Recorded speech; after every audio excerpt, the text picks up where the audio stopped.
Hi guys, last వీడియోలో ఏమైతే మాట్లాడుకున్నాం ఒక స్మాల్ రివిజన్ చేస్తాను చూడండి. లాస్ట్ వీడియోలో వచ్చేసి ట్రెండ్ ఫాలోయింగ్ ట్రేడింగ్ అంటే ఏందో బేసిక్స్ మాట్లాడుకున్నాం. లాస్ట్ వీడియోలో జస్ట్ ట్రెండ్స్ అంటే ఎన్ని టైప్స్ అని మాట్లాడుకున్నాం. Up trend, down trend, side వేస్ అనమాట. ఈ సైడ్ వేస్ గురించి థర్డ్ పార్ట్లో మాట్లాడుకుందాం. అంటే రేంజ్ ట్రేడర్స్లో నెక్స్ట్ వీడియోలో మాట్లాడుకుందాం. దీనిలో వచ్చేసి అప్ ట్రెండ్, డౌన్ ట్రెండ్ అనమాట. ఓకే, ఈ ట్రెండ్ ఫాలోయింగ్ ట్రేడింగ్స్లో మెయిన్ వచ్చేసి ట్రెండ్ని ఫైండ్ చేయాలి. ఈ ట్రెండ్ ఎలా ఫైండ్ చేయాలి? అప్ ట్రెండ్ అయితే మార్కెట్ ఎప్పుడు కూడా హైయర్ లోస్ ఫామ్ చేసుకుంటూ అప్ సైడ్కి వెళ్తుంది. అలానే డౌన్ ట్రెండ్ అయితే లోవర్ హైస్ ఫామ్ చేసుకుంటూ డౌన్ సైడ్కి వస్తుంది అనమాట. ఓకే, అప్ సైడ్కి వెళ్ళేటప్పుడు హైయర్ లోలో బై చేయాలి, డౌన్ సైడ్కి వచ్చేటప్పుడు లోవర్ హైలో సెల్ చేయాలన్నమాట. ఓకే, ఇది సింపుల్ అనమాట. ఇప్పుడు మనం ఈ ట్రెండ్ని ఫైండ్ చేశాక మనం ట్రేడ్ చేయాలన్నమాట. ఓకే, దానికి కొన్ని టూల్స్, ఇండికేటర్స్ చెప్తాను చూడండి. టూల్స్ వచ్చేసి మెయిన్ వచ్చేసి ట్రెండ్ లైన్ అనమాట. ఓకే, మెయిన్ వచ్చేసి ట్రెండ్ లైన్. ఈ ట్రెండ్ లైన్ని ఎలా యూజ్ చేయాలి చూడండి. ఇక్కడ ఇప్పుడు ఎప్పుడైనా కూడా మార్కెట్ అప్ సైడ్కి వెళ్ళేటప్పుడు కన్ఫర్మ్ హైయర్ లోస్ ఫామ్ చేసుకుంటూ వెళ్తుందని చెప్పాను కదా. ఇలా హెయిర్ లోస్ ఫామ్ చేసుకుంటూ అప్ సైడ్కి వెళ్ళేటప్పుడు ఈ హెయిర్ లోస్ అన్నింటిని మిక్స్ చేశారనుకోండి, ఒక ట్రెండ్ లైన్ ఫామ్ అవుతుంది. ఓకే, ఇలా ఒక ట్రెండ్ లైన్ ఫామ్ అయినప్పుడు మీరేం చేయాలి? హెయిర్లో ఎక్కడైతే ఫామ్ అవుతుందో అక్కడ ఒక మీకు కన్ఫర్మేషన్ వచ్చిందనుకోండి, ఇక్కడ బులిష్ ప్యాటర్న్ కానీ, పిన్ బార్ క్యాండిల్ కానీ, ఇలా ఇక్కడ బులిష్ కన్ఫర్మేషన్ వచ్చిన వెంటనే మీరు నెక్స్ట్ హెయిర్లోకి ఒక ట్రేడ్ అయితే ప్లాన్ చేయొచ్చు. ఓకే, మాకు ట్రెండ్ లైన్ ఎక్కడ ఫామ్ అవ్వలేదు అనుకుంటే 50 EMA ఇది ఇంట్రాడే ట్రేడ్స్కి అనమాట. ఓకే, ఇంట్రాడే ట్రేడింగ్ చేసేటప్పుడు అంటే షార్ట్ టర్మ్ ట్రేడింగ్ అనమాట. ఇంట్రాడే ట్రేడింగ్ చేసేటప్పుడు 50 EMAని అంటియండి. లాంగ్ టర్మ్ అనమాట. ఇది కొంచెం స్ట్రాంగ్ స్వింగ్ ట్రేడ్స్ ప్లాన్ చేసేటప్పుడు 200 EMA కనుక ప్లాన్ చేశారు. ఈ 200 EMA అంటించి ఎప్పుడైతే పుల్ బ్యాక్ ఆ EMA కాడికి వస్తుందో అక్కడ మీరు ఎంట్రీ ప్లాన్ చేశారంటే అక్కడ మీకు కొంచెం లాంగ్ టర్మ్ స్వింగ్కి అయితే పనికి వస్తుంది. ఓకే, లాంగ్ టర్మ్ స్వింగ్కి నేను అంతా కూడా ఇక్కడ చూపిస్తాను. ఇక్కడ గోల్డ్లో చూపిస్తాను చూడండి. అప్ సైడ్ ఇక్కడ ఇండికేటర్స్ అని ఉంటుంది. ఇక్కడ EMA అని కొట్టారంటే 19 వస్తుంది అనమాట. ఇది ఇంకా స్కాల్పింగ్కి వస్తుంది. EMA మీకు 9 EMA అవసరం లేదు. ఇక్కడ ఇన్పుట్స్లోకి వెళ్ళి ఇక్కడ 50 పెట్టుకోండి. 50 పెట్టుకొని ఇక్కడ 15 మినిట్ టైం ఫ్రేమ్లోకి వచ్చేయండి.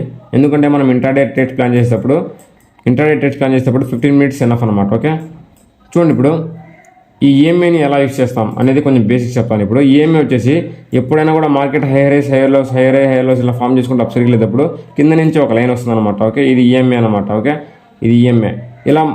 ఇలా మార్కెట్ కూడా ఇలా మార్కెట్తో పాటు EMA అప్ సైడ్కి వస్తూ ఉంటుంది. ఓకే, ఈ EMA కాడికి ఎప్పుడైతే పుల్ బ్యాక్ వస్తుందో, ఓకే, ఈ EMA కాడికి ఎప్పుడైతే ఒక మంచి పుల్ బ్యాక్ వస్తుందో అక్కడ మీరు ఎంట్రీ తీసుకోవాలి.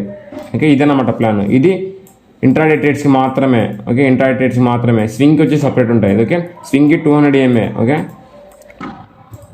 ఇప్పుడు చూపిస్తాను చూడండి. ఇప్పుడు నేను ఏమైతే ఎక్స్ప్లెయిన్ చేశానో అక్కడ చార్ట్లో చూపిస్తాను. ఫస్ట్ ఏం చేయాలి? మీరు ట్రెండ్ ఫైండ్ చేయాలన్నమాట. ఇక్కడ ఏమవుతుంది చూడండి. ఇక్కడంతా సైడ్ వెస్ట్ అనమాట. ఓకే, సైడ్ వెస్ట్ ఎప్పుడైతే బ్రేక్ చేసిందో హెయిర్ రైజ్ ఫామ్ చేసింది. ఓకే, ఇక్కడ నుంచి హెయిర్ రైజ్ ఫామ్ చేసింది. ఇక్కడ నుంచి ఎప్పుడైతే హెయిర్ రైజ్ ఫామ్ చేసిందో మీరు ఏం చేయాలి? ఆ EMA కాడికి ఎప్పుడైతే ఒక మంచి పుల్ బ్యాక్ వస్తుందో అక్కడ మీరు ఒక అప్ సైడ్ ట్రేడ్ ప్లాన్ చేయాలన్నమాట. సింపుల్. ఓకే, ఇక్కడ చూడండి. ఇక్కడ ఒక మంచి పుల్ బ్యాక్ వచ్చింది, బట్ డౌన్ సైడ్ క్లోజింగ్ ఇచ్చి నెక్స్ట్ క్యాండిల్ రివర్సల్ ఇచ్చింది అనమాట. దీన్ని క్రాసింగ్లో ప్లాన్ చేసినా కూడా మీరు ట్రేడ్ చేసేటప్పుడు రిస్క్ మేనేజ్మెంట్ చాలా ఇంపార్టెంట్. దానిలో మీరు 1:3 క్యాప్చర్ చేసిన ఎనఫ్. ఇక్కడ 1:4 కూడా ఇచ్చింది, బట్ నాట్ ఏ ప్రాబ్లం. చూడండి, ఇక్కడ మళ్ళీ అప్ సైడ్కి వెళ్ళింది, మళ్ళీ ఒక మంచి పుల్ బ్యాక్ ఇచ్చింది. ఓకే, ఆ పుల్ బ్యాక్ ఎక్కడైతే ఇస్తుందో అక్కడ మీకు కన్ఫర్మేషన్ తీసుకోండి. విత్ బులిష్ క్యాండిల్ కానీ, పిన్ బార్ క్యాండిల్ కానీ, ఏదో క్యాండిల్ తీసుకోండి. మినిమం 1:2, 1:3. ఓకే, చూడండి. మళ్ళీ అప్ సైడ్కి వెళ్ళింది, మళ్ళీ EMA కాడికి ఒక మంచి పుల్ బ్యాక్ ఇచ్చింది. ఆ పుల్ బ్యాక్ కాడ ఇక్కడ డబుల్ బాటమ్ ఫామ్ చేసింది చూడండి. ఇక్కడ డబుల్ బాటమ్ ఫామ్ చేసింది. డబుల్ బాటమ్ కాడ మనం ఎంట్రీ తీసుకుంటాం అనమాట. ఓకే, ఇక్కడ క్యాండిల్ హైలో ఎంట్రీ, క్యాండిల్లో స్టాప్ లాస్, మినిమం 1:3. ఓకే, ఇలా మీరు ఎప్పుడైతే ఆ EMA దగ్గరికి పుల్ బ్యాక్ వస్తుందో అక్కడ మీరు ఏదో ఒక కన్ఫర్మేషన్ తీసుకోండి. ఒక బులిష్ కన్ఫర్మేషన్ తీసుకొని మీరు అక్కడ క్యాండిల్ హైలో ఎంట్రీ తీసుకొని క్యాండిల్లో స్టాప్ లాస్ పెట్టుకొని మీరు ఎంట్రీ అయితే తీసుకోవచ్చు. ఇది ఇంట్రాడేలో మాత్రమే. ఓకే, ఇంట్రాడేలో మాత్రమే. మీరు స్వింగ్ స్టాక్స్లో కానీ ఒక 4-5 డేస్ హోల్డింగ్ చేయాలి స్టాక్స్ అనుకుంటే 200 EMA ప్లేస్ చేయండి. సేమ్ అనమాట. ఇప్పుడు నేను ఏమైతే చేశానో 50 EMAలో 200 EMA పెట్టండి. ఆ 200 EMA పెట్టి టైం ఫ్రేమ్ మార్చండి. ఇక్కడ 1 అవర్ 4 అవర్ పెట్టండి. ఇక్కడ 1 అవర్ 4 అవర్ పెట్టిన వెంటనే ఇక్కడ ఇన్పుట్స్లో 200 పెట్టండి. ఇక్కడ 1 అవర్ 2 అవర్, ఇక్కడ 1 అవర్ 4 అవర్ పెట్టంగానే ఇక్కడ మీకు మంచి పుల్ బ్యాక్స్ కానీ వస్తాయి. ఆ పుల్ బ్యాక్స్లో మీరు లాంగ్ చేయొచ్చు. ఓకే, ఇక్కడ చూడండి. ఇక్కడ మార్కెట్లో ఎప్పుడైతే సైడ్ వేస్ బ్రేక్అవుట్ వచ్చిందో ఆ సైడ్ వేస్ బ్రేక్అవుట్ వచ్చిందో ఆ బ్రేక్అవుట్ తర్వాత ఎవ్రీ పుల్ బ్యాక్లో మీరు లాంగ్ చేసినా కూడా మీకు ఈజీగా ప్రాఫిట్ ఇచ్చింది చూడండి.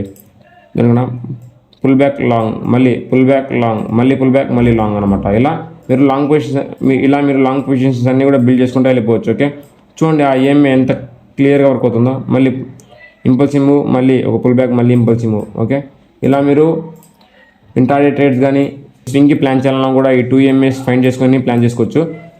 దానికంటే ముందు నేను ట్రెండ్ లైన్ చెప్పడం మర్చిపోయాను. చూడండి ఇక్కడ ఈ 2 ఇండికేటర్స్ కంటే ముందు కూడా మీరు first of all trend line form అవుతుందో లేదా చూడాలన్నమాట. ఓకే, ఇప్పుడు ఇక్కడ 50 మినిట్ టైం ఫ్రేమ్లో ఇక్కడ ఏమైనా ట్రెండ్ లైన్ ఫామ్ అవుతుందో అది చూడాలి. ఓకే, ఇక్కడ చూడండి, ఇక్కడ ఆల్రెడీ ఒక ట్రెండ్ లైన్ ఫామ్ అవుతుంది. ఓకే, అంటే మీరు ఆ ట్రెండ్ లైన్ ఫామ్ అవుతుంది అంటే మీరు ఇక్కడ ఇండికేటర్ని యూజ్ చేయాల్సిన అవసరం లేదు. ఓకే, ఇక్కడ చూడండి, ఇక్కడ బులిష్ క్యాండిల్ ఫామ్ అయింది. క్యాండిల్లో స్టాప్ లాస్, క్యాండిల్ హైలో ఎంట్రీ తీసుకున్నా కూడా ఇక్కడ ఈజీగా 1:5 ఇచ్చింది కూడా. ఓకే, ఇక్కడ మళ్ళీ పుల్ బ్యాక్ ఇచ్చింది సేమ్ ట్రెండ్ లైన్ కాడ. ఇక్కడ మళ్ళీ క్యాండిల్ హై ఎంట్రీ, క్యాండిల్లో స్టాప్ లాస్ అట్నే హోల్డ్ చేసినా కూడా ఒక బిగ్ టార్గెట్ ఇచ్చింది. ఎనఫ్ 1:2 ఎనఫ్ అనమాట. ఓకే, ఫారెక్స్ ట్రేడ్ చేసేటప్పుడు 1:2 ఈజ్ గ్రేట్. ఓకే, ఇలా మీరు ముందు వచ్చేసి ట్రెండ్ లైన్ ఫామ్ అవుతుందో లేదు చూడాలి. ఫస్ట్ వచ్చేసి ట్రెండ్ లైన్ ఫామ్ అవుతుందో ట్రెండ్ లైన్ డ్రా చేయాలి. మీకు ట్రెండ్ లైన్ కానీ ఎక్కడ కూడా కాన్ రాకుండా ఉంటే మటుకు ఇండికేటర్స్ యూస్ చేయాలి. ఈ ఇండికేటర్ వచ్చేసి షార్ట్ టర్మ్కి 50 EMA, లాంగ్ టర్మ్కి 200 EMA. ఎప్పుడైతే పుల్ బ్యాక్ వచ్చి మీకు కన్ఫర్మేషన్ ఇస్తుందో లాంగ్ కానీ షార్ట్ కానీ చేసుకుంటూ వచ్చేయాలన్నమాట. సింపుల్, కంప్లీట్గా అర్థమైంది అనుకుంటున్నాను. ఈ వీడియోలో వచ్చేసి జస్ట్ ఆ టూల్స్ని, ఇండికేటర్స్ని ఎలా యూస్ చేయాలి, ట్రెండ్ లైన్ ఎలా యూస్ చేయాలి అంతా కూడా మాట్లాడుకున్నాం. ఇదన్నమాట ట్రెండ్ ఫాలోయింగ్ ట్రేడింగ్ అంటే ఎలా చేయాలో. మీకు దీనిలో స్టాక్ సెలెక్షన్ వచ్చేసి మీరు దీనికి స్క్రీనర్ అయితే ఏం లేదు. ఓకే, స్టాక్ సెలెక్షన్ వచ్చేసి స్క్రీనర్ అయితే ఏం లేదు. మీరు అన్ని స్టాక్స్ ఎలా ఫైండ్ చేసుకుంటారో అలానే అన్ని స్టాక్స్ని ఒక్కొక్కటి వాచ్ లిస్ట్ చేసుకొని అంతా ఫైండ్ చేసుకొని మీ సెటప్ ఫామ్ అయితే ట్రేడ్ చేయాలి, లేకపోతే లేదనమాట. ఓకే, స్క్రీనర్ అయితే ఏం లేదు. Bye guys, take care, we will meet in the next video. అలానే ఈ వీడియో ఎలా ఉందో కంప్లీట్గా చెప్పండి. ఇంకా ఎవరన్నా మా టెలిగ్రామ్ ఛానల్లో జాయిన్ అవ్వకుంటే లింక్ డిస్క్రిప్షన్లో ఉంది, ఫాస్ట్గా జాయిన్ అవ్వండి.